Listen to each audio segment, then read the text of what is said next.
हरियाणा की हर अपडेट के लिए बेल आइकन दबाएं और सब्सक्राइब करें STV हरियाणा न्यूज। नमस्कार, आप देख रहे हैं हरियाणा न्यूज और मैं हूं आपके साथ शुभेंदु सिंह। मंगलवार को शहीदी दिवस के मौके पर देश भर में किसानों ने प्रदर्शन किया और कृषि कानूनों को वापस लेने की मांग की। किसानों ने इसी के साथ 26 मार्च को देश भर में बंद का आह्वान किया और कहा कि जब तक सरकार उनकी मांगों पर संज्ञान नहीं लेगी, वो दिल्ली की चौखट पर ऐसे ही डटे रहेंगे।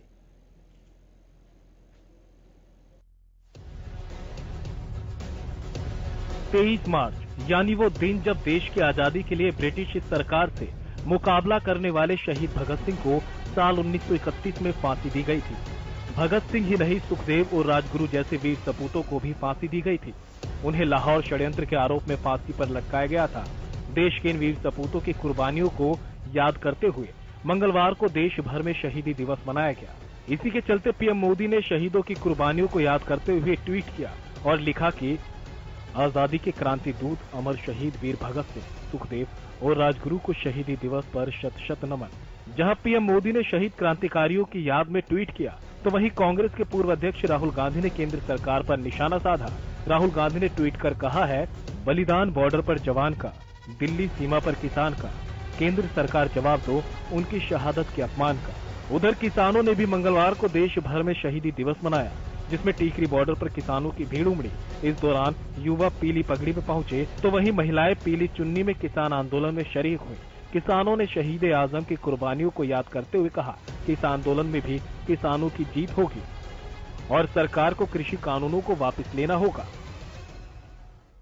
देखिए, आज किसान जो है भगत सिंह का शहादत दिवस जो है युवा दिवस के रूप में बना रहे हैं और इस युवा दिवस के ऊपर पूरे देश से युवा जो है पैदल चल करके जत्थों के इन आंदोलन के अंदर शामिल हुए हैं और ये हमारा संदेश है इस तानाशाही सरकार को कि हम जो है भगत सिंह के वारिस हैं, भगत सिंह के सपनों को पूरा करेंगे।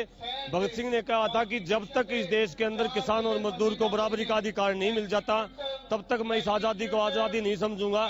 उन भगत सिंह के सपनों को पूरा करने के लिए हम किसान की आजादी और मजदूर की आजादी के लिए आंदोलन लड़ रहे हैं और जब तक ये कानून वापिस नहीं होते, जब तक MSP के ऊपर कानून नहीं बन जाता, तब तक इस देश के युवा जो है लड़ते रहेंगे। आज के दिन हमारे जो आदर्श थे शहीद भगत सिंह, उन्होंने अपनी कुर्बानी दी थी देश को आगे बढ़ाने के लिए, देश को जीवित रखने के लिए, देश की जो लोकतांत्रिक देश है अपना उसको बचाने के लिए। आज उन्होंने अपनी जान दे दी, देश के लिए शहीद हो गए थे।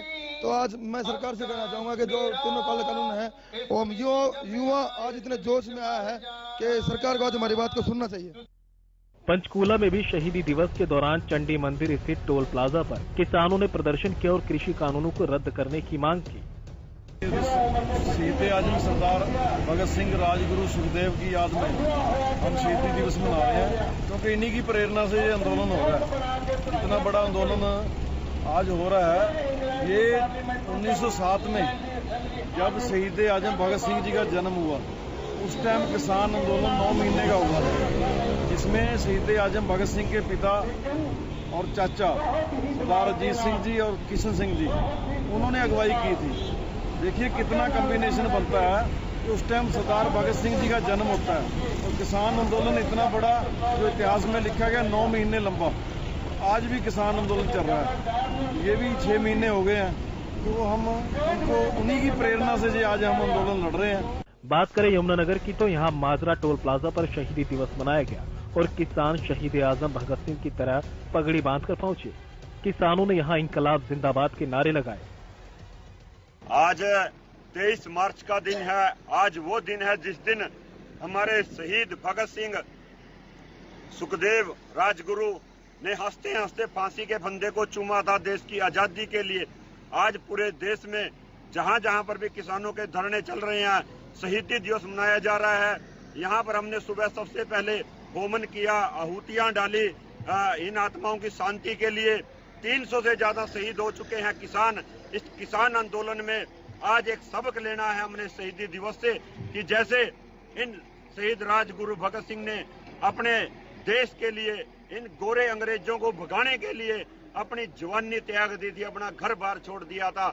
इन्हीं से प्रेरणा लेकर आज किसान भी इस आंदोलन में कूद चुका है और अपने प्राण त्यागने के लिए तैयार हैं। उधर लगातार किसानों के विरोध के चलते बीजेपी जेजेपी नेता बैकफुट पर आ गए हैं। वहीं अपने किसानों पर दिए विवादित बयान पर बीजेपी के राज्यसभा सांसद रामचंद्र जांगड़ा ने माफी भी मांग ली है और अपना बयान वापस ले लिया।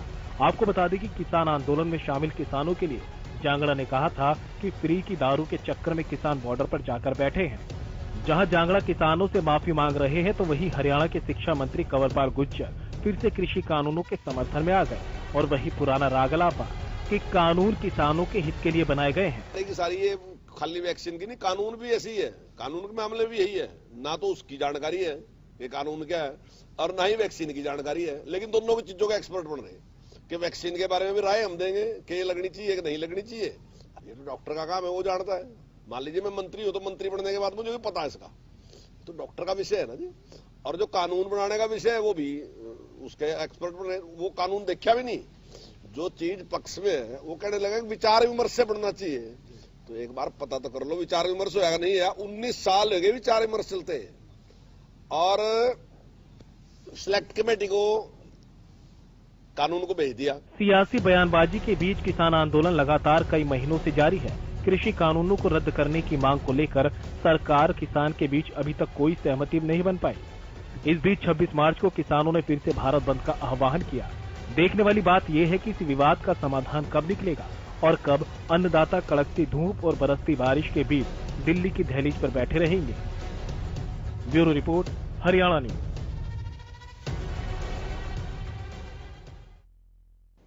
तो आखिर आंदोलन का समाधान कैसे निकलेगा, अपने आप में बड़ा सवाल बना हुआ है और गतिरोध बेहद लंबा हो चुका है। बहुत दिन हो चुके हैं सरकार और किसानों के बीच बातचीत का दौर आगे बढ़ नहीं पा रहा है। तो क्या समाधान निकलने के आसार हैं?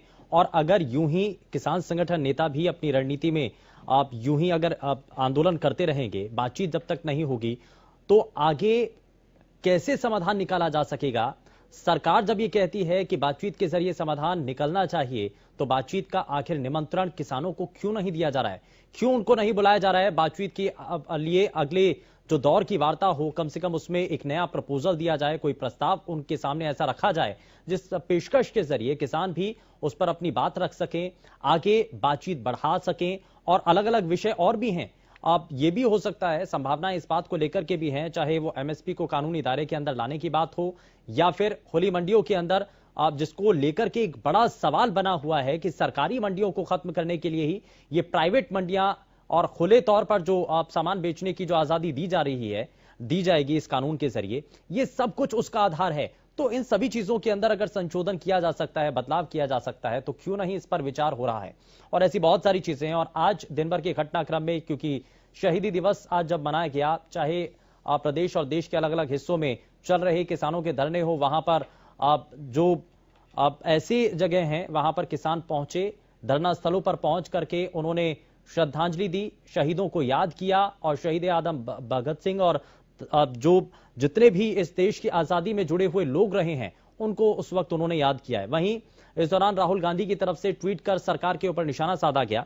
उन्होंने कहा कि बॉर्डर पर जवान का, दिल्ली सीमा पर किसान का और उनकी शहादत के अपमान का केंद्र सरकार जवाब दे, और इसकी जवाबदेही केंद्र सरकार की है। अगर आज भी दिल्ली की सीमाओं पर किसान डटे हुए हैं तो इसके पीछे कहीं ना कहीं सरकार की इच्छा शक्ति की कमी यहां नजर आती है। अगर सरकार चाहे तो किसानों से बातचीत कर उनको समझा करके, अगर वो 3 कानूनों को वापस लेना उनको सही लगता है तो वो वापस ले सकते हैं, या फिर कानूनों को होल्ड पर रखने की जो बात है जिस पर नामंजूरी यहां पर किसानों के द्वारा जता दी गई थी, तो ये सभी चीजें साफ हो सकती हैं, किसानों को समझाया जा सकता है। और जब जनता की चुनी हुई सरकार अगर जनता के बीच में अपनी बातों का भरोसा नहीं दिला पाती है तो यह सरकार के लिए बड़ी विफलता है, बड़ी नाकामी है।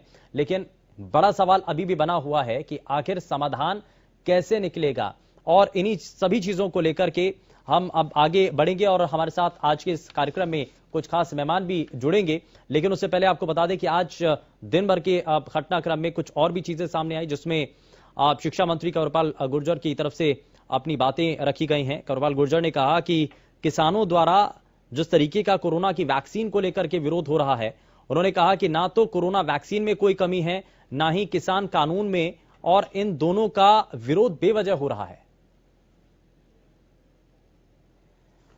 चलिए, और इस बीच हमारे साथ आप संदीप चौधरी जी, राजनीतिक विश्लेषक, हमारे साथ कार्यक्रम में जुड़ चुके हैं। संदीप जी, बहुत स्वागत है आपका कार्यक्रम में। धन्यवाद सुबेंदु जी। बढ़ते संक्रमण के दौर में आज शहीदी दिवस भी मनाया गया। किसान आज भी बॉर्डर पर डटे हुए हैं और इसको लेकर के सरकार के सामने मांग यही है कि 3 कानूनों को वापस लिया जाए और खरीद गारंटी कम से कम उनको मिल पाए, एमएसपी को कानूनी दायरे के अंदर लेकर आया जा सके। गतिरोध बहुत लंबा हो चुका है, बातचीत आगे कैसे बढ़े इसको लेकर के पशुपेश की स्थिति बनी हुई है। क्या आपको इसमें अभी फिलहाल नजर आ रहा है? देखिए सुबेंदु जी, जिस तरीके से ये काफी लंबा दौर हो चुका है और जिस तरीके से स्टार्टिंग में बातचीत शुरू हुई थी, तो उससे लगता था कि हाँ, सरकार भी इसका सॉल्यूशन निकालना चाहती है और किसानों ने मौका भी दिया, साथ में भी बैठे बातचीत भी की। लेकिन एकाएक जैसे आपने देखा, सरकार मंच से गायब हो जाती है और चीजें डायलॉग तक आ जाती हैं। और आज की तारीख में तो डायलॉग भी, मैं मानता हूं, जो बातचीत है वो मीडिया के माध्यम से भी लगभग खत्म हो चुकी है, क्योंकि सरकार इलेक्शन मोड में आ चुकी है। सरकार 5 राज्यों के होने वाले चुनावों पर ध्यान दे रही है, तो फिलहाल किसानों की तरफ किसी का भी ध्यान नहीं है। लेकिन जिस तरीके से किसान आंदोलन इतने लंबे टाइम तक चला, उन सर्दियों में चला जिन सर्दियों में जानवर भी बाहर नहीं रह सकता ठंड में, उस सर्दी में किसान दिल्ली के चारों तरफ बैठा रहा। कई किसानों की जान जा चुकी है, ये आप भी जानते हैं, हम भी जानते हैं और ये बात सरकार भी जानती है।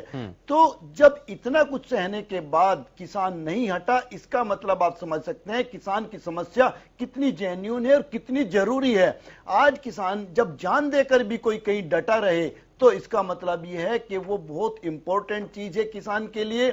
और किसान की हालत आज तक नहीं सुधरी। आपने देखा होगा, आजादी से लेकर आज तक, मैं ये भी नहीं कहूंगा नहीं सुधरी। एक टाइम ऐसा था हमारे देश में खाने के लिए अन्न भी बाहर से आता था, लेकिन हमारा किसान मजबूत हुआ, थोड़ा मजबूत हुआ, देश थोड़ा मजबूत हुआ। लेकिन वो चीज भी आज की तारीख में किसान के लिए सफिशिएंट नहीं है।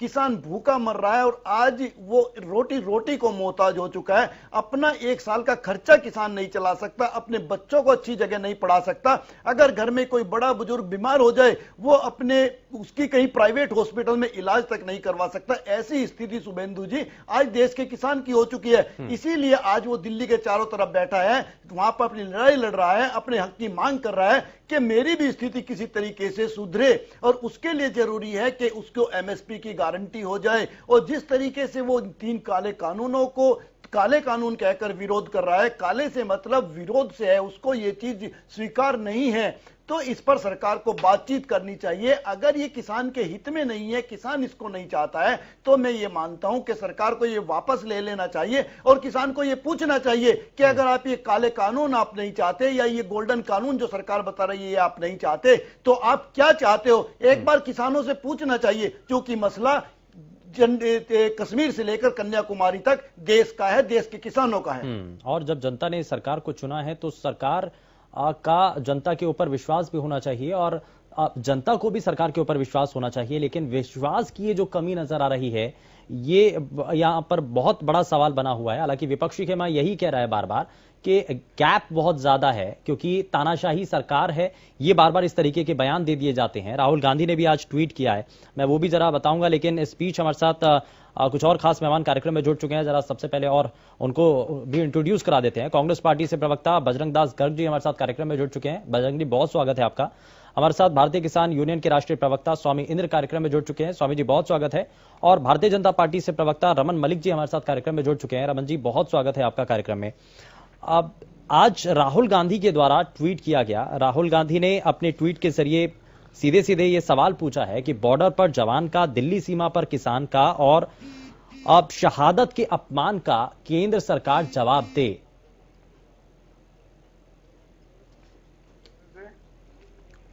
रमन जी, देखिए, राहुल गांधी जी की बातों पे खासा ध्यान नहीं देना चाहिए, चाहे वो कपिल शर्मा जी हों या राहुल गांधी जी हों। इस देश को हमेशा संजीदा नहीं, कभी कभी हंस खेल ले भी लेना चाहिए। लेकिन हाँ, इतना जरूर बोलूंगा कि जब बात देश के जवानों की आती है, तो हमको याद रखना चाहिए कि 1971 के युद्ध में जिस प्रकार से भारतीय सेना ने अपना पराक्रम दिखाया, उसको उनका जवाब ये मिला कि उनकी ओआरओपी के साथ जो है छेड़छाड़ करी गई और वो एक अपने आप एक अपनी मांग में बेचारे बैठे रहे। तो वो लोग जिनकी ये करतूत है कि उन्होंने एक इतना बड़ा कार्य करने वाली सेना को इस प्रकार से हताशा की तरफ भेज दिया, बुलेट प्रूफ जैकेट ना आए, ना दूसरे हथियार पूरे होते थे, तो आज वो जब बोलते हैं तो ये अतिशोक्ति ही लगती है। लेकिन खैर, फ्रीडम ऑफ एक्सप्रेशन है, कर सकते हैं वो भी बात ऐसे। लेकिन हाँ, इतना जरूर बोलना चाहूंगा कि शहीदी दिवस पे उनको ये याद रखना चाहिए कि जिन लोगों ने ये कहा था कि ये टेररिस्ट हैं, they are acting against the state, उनके परिवार वालों को शब्द अपने समय, शब्द और सारे विचार जो हैं सोच समझ के, इतिहास के ज्ञान के साथ बोलने चाहिए। लेकिन आज किसान जब बॉर्डर पर डटे हैं मलिक साहब, तो क्या इंसाफ हो पा रहा है? देखिए, सबसे मजेदार बात ये आती है जब आप बात करते हैं किसानों की, ये किसान नेता चरूनी जैसे और राकेश टिकैत जैसे, रज्जोवाल जैसे और योगेंद्र यादव जैसे पिछली 24 तारीख को कहां थे या पिछली 23 तारीख को कहां थे, तो कितने शहीदी दिवस के कार्यक्रमों में हिस्सा ले रहे थे, ये भी अगर छानबीन करके दिखाते अपने दर्शकों को तो बहुत अच्छा लगता। यानी कि आप ये कहना चाह रहे हैं कि किसान नेता नहीं है? दिवस का कुछ ज्ञान नहीं था, ये आज आके शहीदी दिवस मना रहे हैं। और हाँ, आपके चैनल पर बड़ी जिम्मेवारी के साथ बोलता हूं,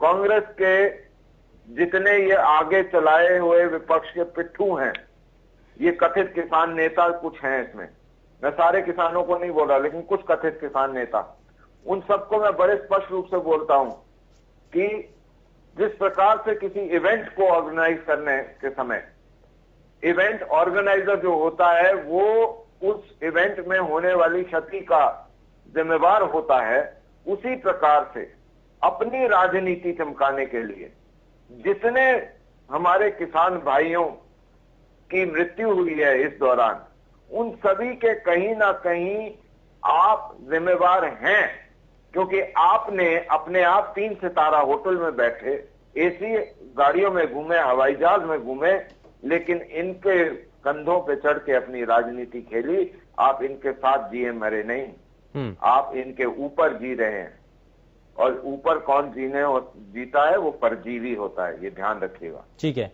बजरंग जी, परजीवी हैं कांग्रेस पार्टी के कुछ ऐसे नेता जो कि इस आंदोलन को लीड कर रहे हैं और गुमराह कर रहे हैं।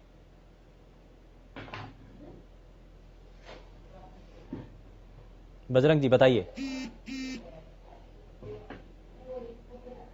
सर प्लीज रिपीट करोगे सर, आवाज कम आई सर।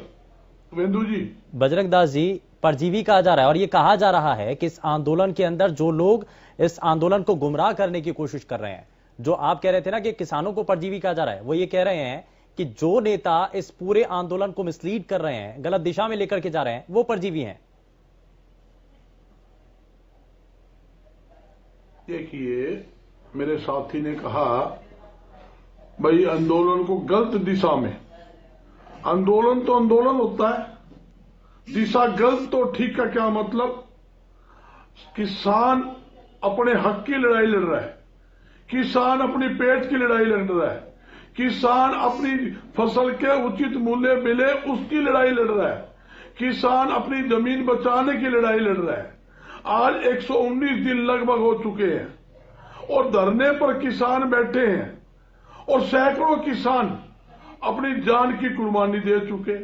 ये गूंगी बहरी सरकार सुननी नहीं है। मैं पूछना चाहता हूं मेरे साथी से, 5 अप्रैल 2020 को ये अध्यादेश लेकर आए 3 काले कृषि कानून के। इस 3 कृषि कानून में एक भी लाइन ऐसी बता दे जो किसान आड़ती के हित में हो, मैं मान जाऊं। मैं स्पष्ट करना चाहता हूं, 3 कृषि कानून के अंदर मैं बताता हूं सर। चलो रमन भाई सुन लो, पहला आप बाद में बोल रहे, सुन लो रमन जी, बाद में बोल दिए भाई, जब मैं आप बोल रहे चुप बैठा, बजरंग जी बताइए, मैं बोल रहा हूं जब आपकी बारी आप बोल लेना, आप सुन तो लो। बजरंग दास जी बताइए, मैं बता रहा हूं 3 कृषि कानून, तो बोल ही ना रहा था। 3 कृषि कानून लागू होने से तो बड़े भाई सुन तो लो, बड़े भाई बताइए, सुन लो, बजरंग दास जी बताइए, आप अपनी बात पूरी कीजिए। 3 कृषि कानून लागू होंगे तो ये समझ लीजिए देश का किसान बर्बाद होगा। ये जितनी सरकारी अनाज मंडियां हैं वो धीरे धीरे करके बंद हो जाएगी। इसके अंदर एक कानून और बनाया गया है, स्टॉक सीमा, अनाज की स्टॉक सीमा समाप्त कर दी गई है। जब स्टॉक सीमा समाप्त होगी, बड़ी बड़ी कंपनियों के मालिक जैसे अमानी अडवाणी जैसे लोग जिस प्रकार सब्जी फल का स्टॉक करते हैं, 2 रुपए किलो आलू लेकर, 3 रुपए किलो टमाटर लेकर, 4 रुपए किलो प्याज खरीद कर, ये 1 रुपए मलिक साहब जरा जल्दी से रिएक्शन, फिर मैं उसके बाद स्वामी जी के पास जाऊंगा। जरा जल्दी से इस पर इसी रिएक्शन। प्रकार ये आशंकाएं हैं और इन्हीं आशंकाओं के आधार पर ये विरोध चल रहा है। ठीक है, हाँ नहीं ठीक है, आपने बिल्कुल बात रखी है, बिल्कुल। जरा जवाब ले लेते हैं, उसके बाद मैं स्वामी जी के पास जाऊंगा।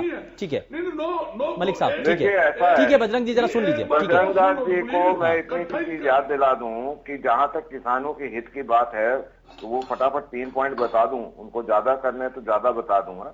एक, किसान की जमीन के ऊपर कोई ऑर्डर नहीं आ सकता। दूसरा, किसान जब भी चाहे करार में से सिर्फ अपने जो लिए हुए पैसे हैं मात्र उसको दे के अपने आप को छुड़वा सकता है, उसमें कोई उसकी जमीन नहीं कब्जा सकता। तीसरी चीज, जो उपकरण अगर खेती का करार बंद होने के बाद, वो भी मौसम की खेती, जो मौसम की खेती है उसका करार हुआ, उसके लिए जो इक्विपमेंट लगा, अगर वो खत्म हो जाता है करार, उसके बाद अगली फसल से पहले वो अगर नहीं हटाता तो वो सारा इक्विपमेंट उसका हो जाता है। ये तो 3 फायदे मैंने आपने जो पूछे तो बता दिए, लेकिन मैं आपको इतनी सी चीज जरूर और बताना चाहूंगा कि ना सरकारी मंडी खत्म हुई, उसकी वजह बता देता हूं। क्योंकि सरकार ने एमएसपी भी बढ़ा के दी, खरीदी भी बढ़ाई, 2 चीज।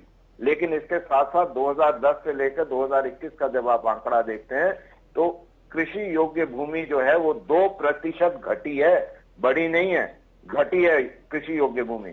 और एक और चीज आपको बता देता हूं, ये जो एसेंशियल कमोडिटीज एक्ट है, आवश्यक वस्तु अधिनियम 2020 संशोधन, इसको जो क्लियर कर रही है वो कमेटी जो है उसमें कांग्रेस के मेंबरान भी हैं, उसमें आम आदमी के पार्टी के भी मेंबरान हैं और टीएमसी के भी हैं। तो मैं ये पूछना चाहूंगा कि यहाँ तो छाती ऐसे से पीटते हो और वहां जाके चाय बिस्कुट में मजे लेकर मार के बोलते हो कि हाँ भैया ये तो ज्यों का त्यों लगना लागू होना चाहिए। तो ये जो दोगला चाल चरित्र और चेहरा है ना, ये मत दिखाइए। एक और लास्ट बात बोल देता हूँ बजरंग जी, जिस परिवार में से आप अपना दामन छोड़ के गए थे, उस समय भी आप अंदर से जानते थे कि ये पाक साफ जगह है, आज भी जानते हो। व्यवस्थाएं हो सकती हैं तो कोई बात नहीं, आप अपनी व्यवस्थाएं बनाइए, लेकिन हम जानते हैं कि आपके दिल में क्या है।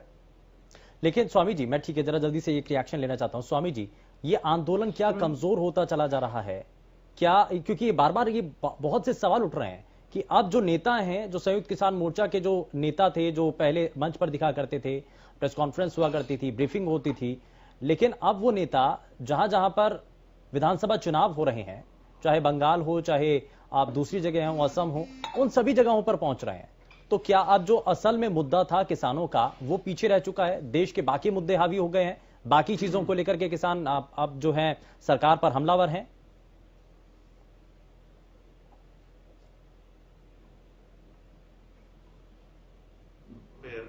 उन शहीदों को नमन करना चाहूंगा आपके चैनल के माध्यम से, और मैं बता देना चाहता हूं संयुक्त किसान मोर्चा उस उद्देश्य के साथ लड़ रहा है जिस उद्देश्य को लेकर हम दिल्ली की दहलीज पर बैठे हैं।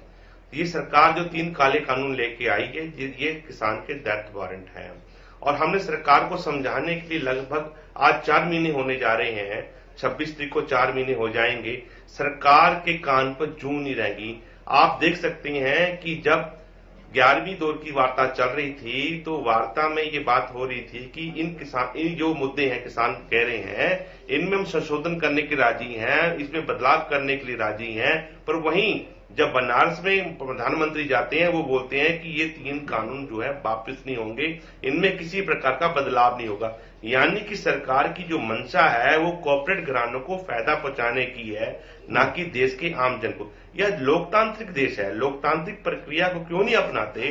कि आप कहते हैं किसान नहीं बता पाए, हम बोलते सरकार नहीं समझा पाई, तो सरकार क्यों नहीं इन कानूनों का विश्लेषण जनता के बीच में जाके करे और बताए जनता को कि ये कानूनों में फायदा क्या है। एसेंशियल कमोडिटी एक्ट की अभी बात कर रहे थे बजरंग दास जी, बता रहे थे बहुत अच्छी तरीके से कि ये जो है काला बाजारी का कानून इन्होंने बना दिया।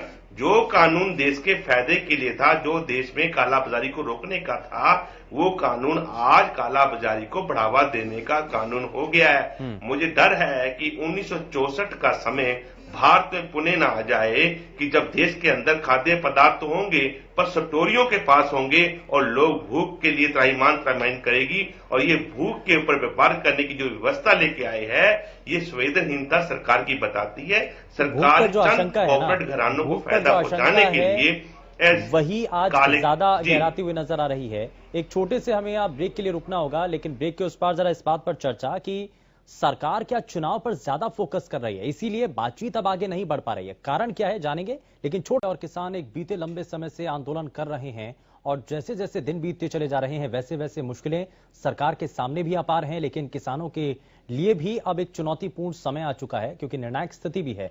और सभी खास मेहमान हमारे साथ कार्यक्रम में बने हुए हैं, जरा जल्दी से आगे बढ़ते हैं। मैं जरा रमन मलिक जी, बहुत से सवाल स्वामी जी ने यहाँ पर उठाए हैं और सरकार के ऊपर एक सवाल ये भी उठाया जा रहा है कि चुनावों पर ज्यादा फोकस है, इसीलिए किसानों को नजरअंदाज किया जा रहा है, इसीलिए कोई बातचीत नहीं। और पहले जो वार्तालाप चलते भी थे, स्टेटमेंट दिए जाते थे, किसानों को मनाने के लिए बातें होती थी, वो सब अब साइडलाइन हो चुकी हैं। देखिए, सरकार ने बड़ी स्पष्ट तौर से बोला है कि जो हम हामी भर चुके हैं, 11 राउंड की बातें हुई, आगे भी बात करने को तैयार है। जिन जिन चीजों के लिए हम मान चुके हैं, हम उन पे कायम हैं आज भी, हम उनसे पीछे नहीं हट रहे। लेकिन संशोधन होंगे, अगर कोई तकलीफ है उसका निवारण संशोधन है। रिपेयरिंग द लॉ, रिपंजिंग करना कोई संशोधन, कोई ये नहीं है कि आप यही एक तरीका है। आपको अगर कोई इसमें बदलाव चाहिए, उसके लिए सरकार 14.5 करोड़ किसान परिवार से ऊपर जो इस देश में है उन सबकी सुध रखने के लिए काम करती है। इतने से लोग जो नाराज हैं उनके लिए सिर्फ नहीं, बाकी सबका भी सरकार को ध्यान रखना होता है। लेकिन मलिक साहब नाराजगी उन बयानों से भी होती है, उन बयानों से भी होती है जो कि कई नेता देते हैं। मेरे को शुभेंद्र जी खत्म करने दीजिए, 2-3 चीजें बड़ी स्पष्ट रूप से रखना चाह रहा हूँ। दूसरी चीज, जहां तक एसेंशियल कमोडिटीज एक्ट के ऊपर बोल रहे हैं, इनकी रिसेप्शन कांग्रेस की भी और जो कथित किसान नेता हैं उनकी भी गलत है। मैं बताता हूँ कैसे गलत है। फर्जन आपने 10 रुपए किलो कोई चीज उठाई, अगर वह चीज सूखा अनाज है या खाद्य पदार्थ है जैसे सब्जियां वगैरह, तो दोनों की बात कर रहा हूं। सपोजिंग कोई एक चीज आपने 10 रुपए उठाई, वो 10 की जगह 20 रुपए पहुंचती है, एकदम इसके ऊपर ये प्रतिबंध जो है वो वापस पुनः चालू हो जाते हैं। लेकिन ऐसे ही जो दूसरे प्रोडक्ट हैं उसमें 10 का 15 पहुंचता है तो एकदम लग जाएगा, ये वापस होल्डिंग की लिमिट लग जाएगी। लेकिन जहां वो कम होता है वहां पे अपने आप ये इफेक्टिव आ जाएगा वापस। रमन मलिक ये बताइए, वो जो वस्तु की जो बात कर रहे हैं कि 10 की 20 हो जाएगी, टैपिंग लग जाएगी, एक मिनट आप बताइए, आपके पास कौन सा रेट तय किया एमएसपी का, कौन सी गारंटी है देश के अंदर? बताएं ना आप, ये काला बाजारी को बढ़ाने का जो आपने काम किया देश के अंदर, ये कौन बोल रहा है? 4 रुपए किलो, स्टोर का आलू 40 रुपए किलो। एक मिनट, कौन बोल रहे हैं? मैं कुछ थोड़ा नहीं, भारतीय किसान यूनियन से हैं स्वामी इंद्र रमन जी। हाँ, स्वामी इंद्र बोल रहा हूँ भाई। स्वामी इंद्र जी, एक चीज सुनिए, बताओ ना, मैं आपको बता देता हूँ क्या हुआ। अरे दादा सुनो, प्रॉब्लम ये होती है आपके साथ कि आपको जब पता नहीं लगता ना कि करना क्या है, रुख क्या रखना है, तो फिर आप थोड़े से उग्र हो जाते हो। आप बताइए सर, ऐसा हुआ जब प्याज 8.5-9 रुपए उठाया जा रहा था। सर अब सुनिए, आपके जो पूंजीपति दोस्त है ना, मैं उनकी बात रख रहा हूँ। 225 लीटर। अरे आपके पूंजीपति दोस्तों की बात बता रहा हूँ, रुकिए, जो आपको 3 सितारा होटल में ठहराते हैं उनकी बात बता रहा हूँ। तो होता ये है साहब कि जब प्याज 9 रुपए वहां से महाराष्ट्र से उठा के 80 रुपए यहाँ पे बिक रहा होता है तो कोई आवाज नहीं उठाता, कोई किसान नेता बोलता नहीं है। तब ये सरकार करती है कि इमीडिएटली ये कानून के अंदर एक्शन लिया जाता है और प्याज की कीमत वापस नीचे आती है। उस समय ये सारे के सारे चुप हो गए, क्योंकि इनके फंडिंग करने वाले जो हैं वो जो हैं सारे के सारे परेशान हो गए थे। फिर ये एकदम बोल पड़ेंगे। अरे चलिए ठीक है, एक मिनट ठीक है। स्वामी जी और रमन जी, ठीक है स्वामी जी, मैं आपकी बात एक जरा जल्दी से हिम्मत रखिए सुनने की।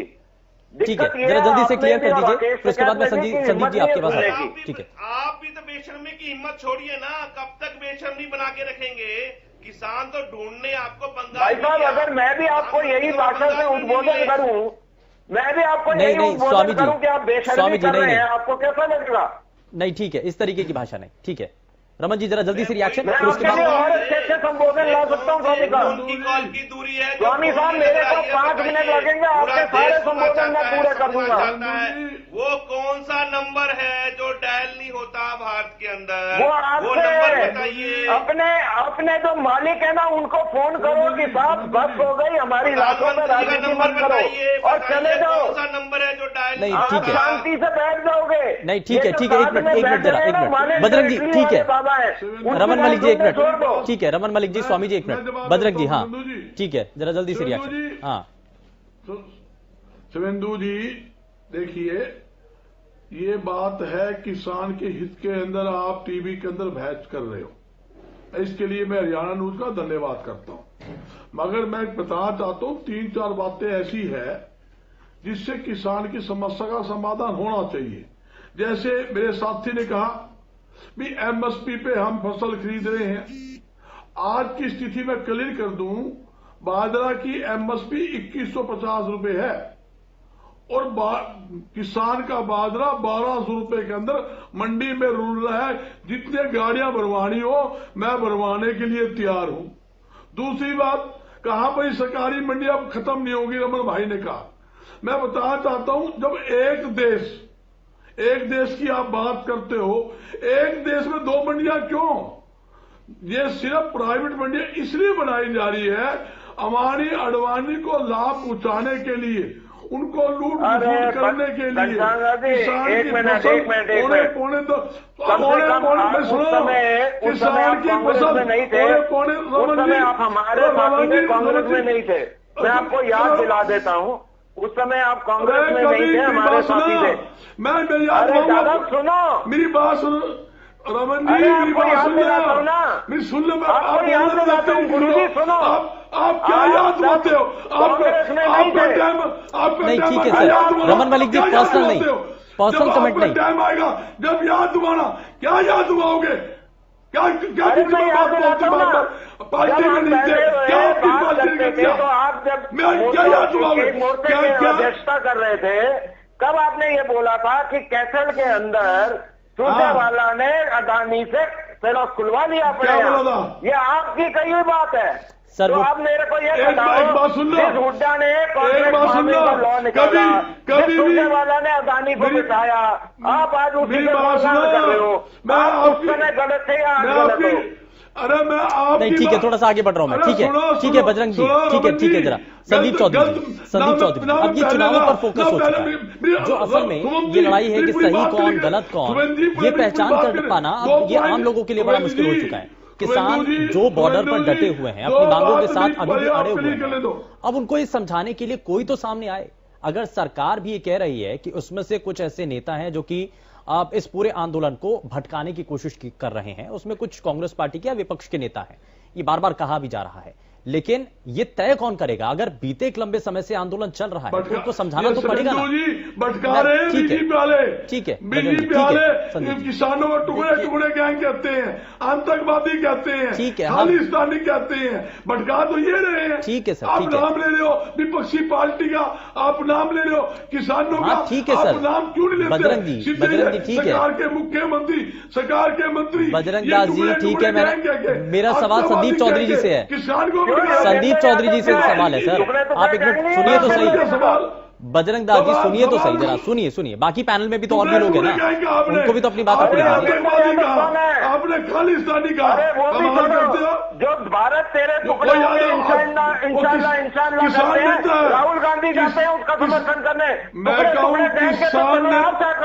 किसान नेता है, किसान नेता है। मैं बिल्कुल नहीं करते। आप देश को बर्बाद कर रहे हो, किसान को बर्बाद कर रहे हो, देश को लूट। ठीक है रमन मलिक जी, एक मिनट, ठीक है बर्बाद किया। बजरंग दास जी प्लीज एक मिनट जरा सुनिए बस। ठीक है अब जरा सुनिए बाकी पैनलिस्ट को भी जरा सुनिए। अब एक मिनट जरा सुनिए अब बजरंग जी बस। ठीक है संदीप चौधरी जी, ये बार बार ये जो चीजें चल रही हैं उसमें बार बार ये कह दिया जाता है कि ये विपक्षी खेमा है, कुछ लोग इसको लीड कर रहे हैं और खास करके कुछ नाम लेकर के, जैसे योगेंद्र यादव का नाम लिया रमन मलिक जी ने और ऐसे कुछ और भी लोग हैं, तो ये किसान भी कुछ एनालाइज भी कर रहे होंगे कि भाई कुछ हमारे ही बीच के ऐसे लोग हैं जिनको लेकर के बार बार सवाल उठाया जा रहा है, तो क्यों नहीं उनको साइडलाइन कर दिया जाए। देखिए शुभेंदु जी, किसी को साइडलाइन नहीं किया जा सकता। जो जिस फाइट में साथ खड़े हैं, आज वो किसानों के साथ खड़े हैं, किसानों की आवाज बने हुए हैं, तो उनको साइडलाइन नहीं किया जा सकता। और मलिक साहब ने तो राकेश टिकैत का भी नाम लिया और ये भी कहा कि जब आप अभी हमारे कांग्रेस के साथियों का जब आप बीजेपी में थे तो आप कुछ अलग तरीके से बोलते थे। तो ये चीजें टाइम के साथ बदलती है। मैं आपको बताना चाहता हूं, अभी कपिल मिश्रा जब आम आदमी पार्टी में थे शुभेंदु जी, उन्होंने अमित शाह को क्या कहा, उन्होंने मोदी को कहा, ये आप भी जानते हैं, रमन मलिक भी जानते हैं। चौधरी बीरेंद्र सिंह जब कांग्रेस में थे उन्होंने बीजेपी के लिए कहा, ये हम सब लोग जानते हैं। राव इंद्रजीत सिंह जी जब कांग्रेस में थे तब उन्होंने, तो ये चीजें जो पॉलिटिकल लैंग्वेज होती है वो टाइम के साथ बदलती रहती है, पार्टी के अनुसार बदलती रहती है। लेकिन यहां पे बात आती है किसानों के, किसान मुद्दे की। तो आज की तारीख में राकेश टिकैत किसानों के बड़े नेता हैं जो इस आंदोलन का प्रतिनिधित्व कर रहे हैं। और हमने जो भारतीय जनता पार्टी के बड़े नेता हैं, उस टाइम पे मुख्यमंत्री भी थे उत्तर प्रदेश के राजनाथ सिंह, उनका ऑन रिकॉर्ड बयान है, गूगल कर सकते हैं आप, कि जब वो राकेश टिकैत के फादर से मिले, साथ में राकेश टिकैत भी थे, उन्होंने कहा किसान नेता नहीं, मेरा भगवान मेरे से मिलने आया है। तो आपका एक नेता तो ऐसी उनको उपाधि देता है और एक तरफ आप कहते हो कि ऐसे नेता किसान नेता नहीं है। दूसरी चीजें शुभेंदु जी सोचने वाली ये हैं कि आज हम भगत सिंह को याद कर रहे हैं, उनको सलाम कर रहे हैं, लेकिन उन्हीं भगत सिंह के जो बच्चे हैं, जो उनके बड़े बुजुर्ग हैं, आज वो दिल्ली के चारों तरफ बैठे हैं उसी सरदार की पगड़ी में जिसमें हमें शहीद भगत सिंह दिखते हैं। आज उस शहीद की पगड़ी में हमें आतंकवादी दिखते हैं, हमें खालिस्तानी दिखते हैं। तो हमारे इस तरह दो तरीके के चेहरे कैसे हो जाते हैं। सरकार में आने के बाद हमारी बोली कुछ और हो जाती है और विपक्ष में जाने के बाद हमारी बोली कुछ और हो जाती है। और जिस तरीके से कांग्रेस और बीजेपी के साथी को आप यहां पे लड़ते हुए देख रहे हैं, यही रीजन है, ये आपस में लड़ते रहेंगे लेकिन नतीजा नहीं निकलेगा, किसानों को हक नहीं मिलेगा। ठीक है मलिक साहब, जरा एक सवाल मैं जो कि आपसे कर भी रहा था कि ये जो बयानों के तीर चलते हैं, ये जो समाधान के रास्ते खुलते हैं या उस तरफ आगे बढ़ते हैं, वो वहीं पे एक दीवार बन खड़ी कर देते हैं। एक तरफ किसान हो जाते हैं, दूसरी तरफ सरकार हो जाती है, बीच में वो तीखे बयान होते हैं जो कि बड़ी दीवार खड़ी कर देते हैं। मलिक साहब, चैनल पे आईएनएलडी के प्रवक्ता बैठे हुए थे और मैंने बात करी थी रज्जोवाल की। रज्जोवाल ने बोला था कि हरियाणा के लड़के गंद मचाते हैं, गंदे लोग। दूसरी तरफ वही रज्जोवाल बोलता है कि ये हिंदुओं को हटाना है। मैं ये पूछना चाहता हूं कि ये किसान नेता का इस प्रकार के बयान देना क्या आपको दर्शाता है? किस लिए ये किसान नेता है? ये किसान नेता है या सर, लेकिन बीजेपी के नेताओं को तो छूट नहीं मिल जाती नेता है? और मैं बीजेपी के नेताओं को तो छूट नहीं मिल जाती। मलिक साहब, वीडियोज हैं इसके बयान के। रमन मलिक जी, मैं आज ये आपसे पूछना चाहता हूँ, आपके चैनल पे ये रखना चाहता हूँ, नेता से सवाल कर लूंगा, लेकिन आप भारतीय जनता पार्टी या सरकार का कोई भी नुमाइंदा अगर ऐसे बयान देता है, रामचंद्र जांगड़ा हो या तमाम इससे पहले जिस तरीके से मंत्रियों ने बयान दिया। रे झूठ मत बोलो, मलिक साहब, खुदा के पास जाना है कर दिया आपने। आप मेरे को ये बताओ कि रज्जोवाल का इस प्रकार का बयान है, दोनों बयान है। मैं आपको वीडियो भेज दूंगा, मैं दोनों बयान की वीडियो भेज दूंगा साहब, मैं दोनों बयान की वीडियो भेज दूंगा। मैं आपसे ये पूछना चाहता हूँ, ये किसान नेता है, ये किसान नेता है, ये टुकड़े टुकड़े गैंग है। अगर ऐसा लोग, ऐसा आदमी है तो वो टुकड़े टुकड़े गैंग है। ऐसा आदमी किसान नेता नहीं हो सकता। किसान अनाज जब पैदा करता है, गैर साहब सुनो, किसान जब अनाज पैदा करता है तो वो अनाज में लिखता नहीं है कि ये कौन खाएगा, ये वो करता है कि जिसको भूख लगी हो वो अनाज खाए। लेकिन इस प्रकार की बातें करने वाला किसान नेता नहीं हो सकता, उसके दिमाग में वहशीपन होता है। स्वामी जी, तो आप ठीक है, आप किसान को क्यों बजरंग दास जी, ठीक है, मैंने तो कभी नहीं बोला किसान खराब है। कथित किसान नेता जो अपनी रोटियां सेक रहे हैं वो गलत है।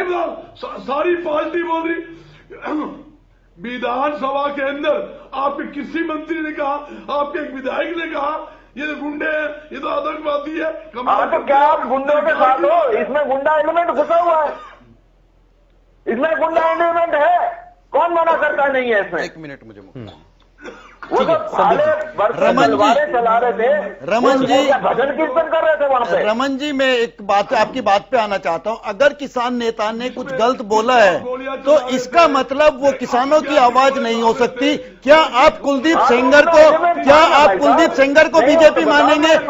कुलदीप सेंगर को आप बीजेपी नहीं मान सकते, हम भी बीजेपी नहीं मान सकते, तो अगर किसी ने गलत बोला है उसको आप किसान नेता कैसे मान सकते हो? किसानों को प्रतिनिधित्व करने वाला कैसे मान सकते हो? आप गलत आदमी को, गलत व्यक्ति को अलग कीजिए सिस्टम से। सब अवॉइड कर रहे हैं, इंदर जी भी और आप जी आप दोनों अवॉइड कर रहे हो। मेरा सवाल बार बार एक ही है कि वो जो भाले बरसे तलवार चला रहे थे वो भजन कीर्तन तो नहीं कर रहे थे ना साहब, एक चीज। दूसरी चीज, बहुत सारा एलिमेंट उसमें आया हुआ था। जब अगर सरकार ने आपको 144 लगाई है और आप मना कर रहे हैं और आप मोड़ के जा रहे हो तो क्या दिखाता है कि आप कानून की अवहेलना कर रहे हो? हमारी पार्टी आप क्यों अवहेलना करना चाहते हो? क्योंकि आपके अंदर कुछ डर है। हमारी पार्टी विरोध में, और आपकी पार्टी विरोध का मतलब ये है कि आप विरोध में कुछ भी कानून तोड़ते रहोगे। अगर हमने गलत लगाई है 144 तो आप कोर्ट में हमारे खिलाफ चले जाओ, वो आप जाओगे नहीं। टीयर गैस फेंकी, आपने ठंडे पानी का सर, तो आप ये बताओ, धारा 144 अगर एडमिनिस्ट्रेशन ने लगाई हुई है, आप क्यों तोड़ रहे हो उसको? आप सड़कों के ऊपर पक्के मकान क्यों बना रहे हो? आप जबरदस्ती एक शहर को बंदी बना के रख रहे हो, क्यों रख रहे हो? सड़क बनाने का ये एब्सोल्यूट नहीं है सर, प्रदर्शन का अधिकार एब्सोल्यूट नहीं होता स्वामी साहब। अच्छा, एक संविधान को पढ़ के आओ। ठीक है मलिक साहब, एक मिनट। स्वामी जी आज एक और तस्वीर प्रदेश के भीतर से सामने आई है। आज एक तस्वीर और सामने आई है, जरा उसको लेकर के भी बात करना बेहद जरूरी है। वैक्सीनेशन ड्राइव चल रही है, लेकिन जब एक गांव के अंदर टीम पहुंचती है डॉक्टर्स की, तो वहां पर किसानों के द्वारा इस पर नाराजगी जता दी जाती है और टीम को वापस भेज दिया जाता है। और धरना स्थल पर भी, जहां जहां पर भी बॉर्डर पर ये किसान एजिटेशन चल रहा है, वहां पर ही कहा जाता है कि वैक्सीनेशन आप करवाइए, 60 साल से ज्यादा उम्र के अगर कोई लोग हैं तो वो भी टीकाकरण में शामिल होइए। तो कह दिया जाता है कि ये तो सरकार की कोशिशें हैं कि इस आंदोलन को विफल कर दिया जाए। तो वैक्सीन से आखिर एतबार क्यों है? ये तो अंतर्राष्ट्रीय महामारी है, कोरोना कोई भारत के अंदर तो नहीं है, ये तो पूरी दुनिया के अंदर है। जी बिल्कुल सही कह रहे शुभेंदु जी। मैं यही सवाल सरकार से पूछना चाहता हूं, भारत के चुनाव आयोग से पूछना चाहता हूं कि बंगाल में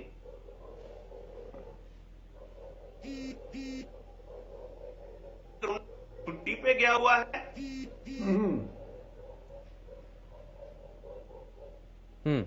ठीक है, लग रहा है कुछ तकनीकी खामी आ रही है। लेकिन मलिक साहब, ये बार बार सवाल कर दिया जाता है कि आम लोगों को भी तो बराबर समझा जाए ना। मैं पूछ रहा हूं, ये प्रश्न है मेरा, मेरा प्रश्न है। मैं पूछना चाहता हूं कि क्या बंगाल में, असम में और अन्य राज्यों में जहां इलेक्शन है, वहां क्या कोरोना छुट्टी पे गया हुआ है और बाकी राज्यों में जहां इलेक्शन नहीं है और जहां किसान धरने बैठा है वहां कोरोना काम पे लगा हुआ है? ये मैं पूछना चाहता हूं भारत की सरकार से। हाँ, जवाब देता हूं स्वामी साहब। इंजेक्शन ही लगाने भेजा ना, फ्री में इंजेक्शन लगाने भेजा है ना, और तो कुछ नहीं कर रहे, घर तो नहीं बिठा रहे। इंजेक्शन लगाने से क्या हो जाएगा? कोरोना के इंजेक्शन लगाने से कोई क्या प्राण पखेरु उड़ जाएंगे? सब कुछ फ्री में लूटना। अरे बंगाल में देखिए लोग भूखे मर रहे हैं, उनका आप इलाज कीजिए पहले। अरे आप पहले अपनी निवेदो स्वामी साहब को आपने बांध के बंद देखो, वहाँ तो ममता दीदी ने साफ सुथरा, उनके सुधीर बंदोपाध्याय ने। वो किसान नहीं है? अरे स्वामी साहब, क्या किसान नहीं है क्या? हाँ, बंगाल का ही बता रहा हूँ आपको। नहीं है क्या? ओ मेरे भाई ध्यान से सुनो। बंगाल के संदीप बंदोपाध्याय ने, टीएमसी के सुदीप बंदोपाध्याय ने ये जो एसेंशियल कमोडिटीज एक्ट है उसको ज्यों का त्यों लेटर एंड स्पिरिट में लागू करने का निवेदन करा है उस कमेटी ने, जिसके वो अध्यक्ष है। साथ में वो क्या नाम है, वो जो दिन में और रात में एक जैसा सेट रहता है, क्या नाम है उसका, में जो बीजेपी सरकार है जो भी बात करना चाहता हूँ, दूसरे विपक्षी दलों अरे से सर, मैं आपको वही तो बात बता रहा हूँ स्वामी साहब। जवाब नहीं होता ना तो फिर आप ऐसे नौटी बातें करते हो। आप ऐसी नौटी बातें मत करा करो। नहीं, ठीक है रमन मलिक जी। सर मैं तो इतनी सी बात पूछ रहा हूं, आज के टाइम में कोरोना की वैक्सीन फ्री में सरकार लगा रही है, उससे किसानों का क्या अहित हो जाएगा ये बताओ। नहीं तो ये भरोसा सर सरकार भी क्यों नहीं बना पा रही है, किसान क्यों डर रहे हैं? भरोसा सरकार का तो है हाँ। कि हमने अपने देश के किसानों को, अपने देश के नागरिकों को स्वस्थ रखना है। 72 देश इस वैक्सीन के को ले चुके हैं हमसे मांग के। मैं तो ये बात आज कर रहा हूं कि कैसा भ्रम फंसाया जाता है। जैसे गहलोत साहब ने बोला था, अभी एक वीडियो आया था थोड़े टाइम पहले का, कि पानी में से बिजली निकाल ली, पानी फोका कर रहे हैं, तो वैसा ही ये लोग भी कर रहे हैं कि आप ये बताइए कि वैक्सीन लगाने से किसानों का क्या अहित हो जाएगा? कौन सा अहित हो जाएगा किसानों का वैक्सीन लगाने से? फ्री की वैक्सीन लग रही है, भारत में बनी हुई वैक्सीन लग रही है, अपने लोग लगा रहे हैं, आपके जो भाई बंद हैं, जो टैक्स पेयर है, उनके पैसे से सरकार लगवा रही है, किसी बाहर वाले का नहीं है, तो फिर आपको कौन सी दिक्कत है? ठीक है, प्रसाद के लिए तो इंसान कितने गुस्से में हो, उसको बोला प्रसाद मिल रहा है, अमृत मिल रहा है, तो वो ले लेता है। चलिए ठीक है, ये प्रसाद की तरह ही है। ठीक है, आपको इसमें क्या दिक्कत आ गई? बजरंग दास जी तो आप भी जाकर के समझाइए ना, कम से कम वैक्सीन से तो एतबार ना करें। बिल्कुल ठीक बात आपकी, वैक्सीन से कोई इतराज नहीं है, वैक्सीन के टीके लगने चाहिए, कोई दिक्कत नहीं। मैं रमन भाई की बात का समर्थन भी करता हूं, मगर मैं एक बात कहना चाहता हूं, जो देश के अंदर लगातार आपने महंगाई बढ़ा दी, बेरोजगार बढ़ा दी, उसकी तरफ आपका कोई ध्यान नहीं है। सिर्फ क्या है, लोगों का ध्यान बांटने के लिए भी गांवों में टिक्के लगाएंगे हम। अरे टिक्के तो लगा लो, जो लोगों को रोजगार नहीं है, भूख मर रहे हैं, आपने रोजगार छीन लिया। लाखों लोग जो व्यापार में हरियाणा में ठप हो चुके हैं, लाखों लोग बेरोजगार हो, उसके लिए आपने सोचा? सरकार ने नई घोषणा कर दी, 1 लाख करोड़ रुपया पूंजी निवेश हरियाणा में लाएंगे, 5 लाख युवाओं को व्यापार के माध्यम से, उद्योग के माध्यम से रोजगार देंगे। मैं पूछना चाहता हूं सरकार से, भाई सरकार जो पुराने लोग जो बंद हुए हैं, लाखों लोग बेरोजगार हुए हैं, उनको तो रोजगार दे नहीं पाई।